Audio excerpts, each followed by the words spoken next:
Samantala, Idol, nakatanggap po ng tulong pinansyal ng mga miyembro po ng Federation of San Fabian Solo Parents mula po sa 34 na barangay ng bayan noong Hunyo 9 ng taong kasalukuyan.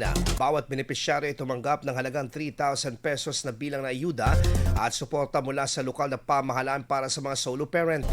Ayon sa lokal na pamahalaan, karapat dapat na makatanggap ang mga solo parent ang naturang benepisyo dahil sa mabigat na responsibilidad na kanilang ginagampanan bilang pangunahing tagapagtaguyod ng kanilang mga anak at pamilya. Naaprubahan na rin umano ang sangguniang bayan ng ordinansa para sa kapakanan ng mga solo parent at kasalukuyang sinusulong upang maaprubahan din ang antas sa lalawigan.